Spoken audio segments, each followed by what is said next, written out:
तो ये समय है 23 जनवरी का और रात के बज रहे हैं 12:30। अब आप सोच रहे होंगे 12:30 क्या कर रही हूँ मैं बाहर। तो हम जा रहे हैं लखनऊ से महाकुंभ प्रयागराज संगम में स्नान करने के लिए। एकदम से प्लान बना, सारे लोग तैयार हुए और लेकिन घुप हो रहा था। इसके अंतर्गत भाई साहब बहुत ज़्यादा समस्या हुई। लेकिन कहते हैं ना कि भगवान भी परीक्षा लेता है, लेकिन उस परीक्षा में पास करके दिखाना था। फाइनली हम पहुंच गए महाकुंभ। यहाँ पर जाने पर हमारी गलती ये हुई कि हमको जाना था गेट नंबर 1 पे। अगर हम गेट नंबर 1 पर जाते तो वहाँ से हमें लगभग 1.5 किलोमीटर ही चलना होता, लेकिन वहाँ पर पार्किंग फुल होने की वजह से हमें गेट नंबर 3 पर भेज दिया गया।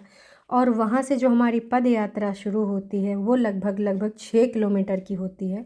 मतलब हमें आते आते पहुँचे होते हम 4:10 पर और पहुँचते हैं लगभग 5:30 बजे के, और मतलब 6 समझ लीजिए 6 बजे के आसपास। तो आप कोशिश यही करिए कि जब कभी भी आप वहाँ जाएं तो गेट नंबर 1 से ही जाएं। और थोड़ा पुलिस वालों से अगर आपका संपर्क अच्छा है, वार्तालाप है अच्छी, तो थोड़ा सा कोशिश करिए और गेट नंबर से एंट्री पा लीजिए, फिर रास्ता आसान हो जाएगा। और ये भी कोशिश करें कि आप सुबह जाएं। जितनी जल्दी जाएंगे उतना थोड़ा कम भीड़ मिलेगी। अगर आप दिन में गए दोस्तों तो बहुत ही ज़्यादा मुश्किल आने वाली है। इसके अलावा आप अपने ज़्यादा मोबाइल फ़ोन वगैरह ना लेकर जाइए। ज्वेलरी उलरी बिल्कुल भी पहन करना चाहिए।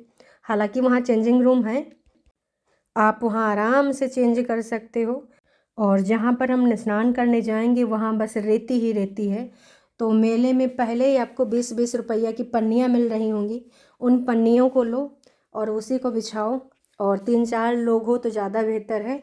एक लोग सामान की रखवाली करेगा, बाकी लोग नहा के आ जाओ, फिर चेंज करके आओ, फिर दूसरा जाएगा नहाने।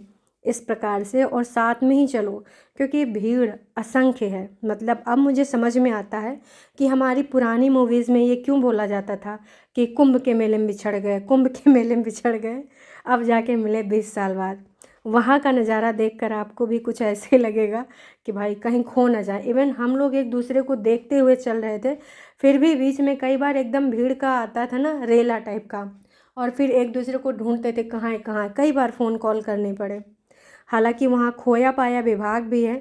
कहीं चुन्नू की मम्मी, कभी मुन्नू के पापा खो जाते हैं तो वो अनाउंसमेंट कराते हैं कि फला फला जगह पे, फला फला काउंटर पे हम खड़े हैं, आके मुझे ले जाओ। एक बुजुर्ग महिला खो गई थी। 1 घंटे तक उनका अनाउंसमेंट हमने सुना है बीच बीच में, और आखिरकार वो रोने लग गई। तब तक हम लोग चले आए थे। अब उम्मीद यही करते हैं कि उनके परिजन मिल गए हों। साथ में हो सके तो किसी छोटे बच्चे को बिल्कुल ना ले जाएं। बड़े बुज़ुर्गों के लिए वहाँ पर आपको साधन भी मिल जाएगा। अगर आपको गेट नंबर 3 या 2 पे उतार दिया जाता है तो वहाँ से ई रिक्शा मिलता है और भी बहुत सारे रिक्शे मिलते हैं। हाँ, पूजा सामग्री हो सके तो वहाँ के जल में विसर्जित ना करें, क्योंकि सफाई अभियान 24 घंटा लगा रहता है। श्रद्धा अपनी जगह है, पर अगर आप वहाँ पे कुछ प्रवाहित कर देते हैं चीज़ें तो और गंदगी हो जाती है। तो लगे तो हैं सफाई कर्मी, पर थोड़ा अगर हम कंट्रोल करें। बाकी जो भी चीज़ें ले जानी है आपको फल फूल अर्पण करने के लिए, वहाँ हमने कपूर ख़रीदा दोस्तों। यकीन मानिए उन्होंने पता नहीं किस चीज़ के टुकड़े दे दिए, ना वो आज जले ना कल जले। तो हम दीप भी नहीं बाहर जला पाए। तो अगर दीपक वगैरह जलाना है तो आप अपना जो है लेकर जाएं। वहाँ पर बस लूट मची है, लूट। जैसे नारियल अर्पित किया, सामने बंदा मेरे हाथों से छीन के लेके चला गया। तो ये चल रहा है श्रद्धा के नाम पे, वहाँ पर मगजमारी चल रही है।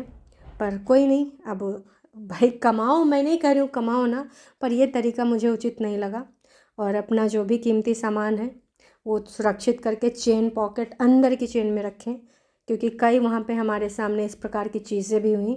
बाकी हर जगह पे व्यवस्था बहुत अच्छी की गई है, पर आदत से मजबूर हम इंडियंस, हमने वहाँ बहुत गंदगी कर रखी है। और वीडियो ख़त्म करने से पहले बस मैं यही बोलना चाहूँगी, वहाँ आप मोनालिसा को देखने जा रहे हैं तो ना जाएं। वहाँ आप रील बनाने जा रहे हैं भक्ति भावना दिखाने के लिए तो ना जाएं। अगर हाँ भक्ति श्रद्धा से जा रहे हैं तो बिल्कुल जाइए। वहाँ पर यूट्यूबर बहुत गंद पार हैं, रील बनाने वाले, इंस्टाग्राम वाले भाई साहब। एक बात बोलूं दोस्तों, अगर वहाँ पे फ़ोन बैन कर दिया जाए ना तो ये भीड़ सिर्फ ना जो श्रद्धा दिल से करके जाएंगे उनकी हो जाएगी, ना कि यूट्यूबर रील बनाने वालों की। ठीक है, आप जा रहे हो फ़ोटो क्लिक कर लो, क्लिप बना लो, पर वहाँ जिस तरीके से एक लोगों को धक्का मुक्की करके रील फ़ोटो के लिए मगजमारी हो रही, क्या ही बताएं। खैर चलिए, उम्मीद करते हैं मेरे द्वारा दी गई जानकारी आपको अच्छी लगेगी और इससे कुछ ना कुछ सहायता ज़रूर आपकी होगी। ये वीडियो आपको कैसी लगी, जानकारी अच्छी लगी तो कमेंट करके ज़रूर बताइएगा। और जाते जाते एक चीज़ और कहना चाहूँगी, जाइए डुबकी लगाइए, बहुत ही सुकून, बहुत ही शांति मिलेगी। तो चलिए, हर हर गंगे।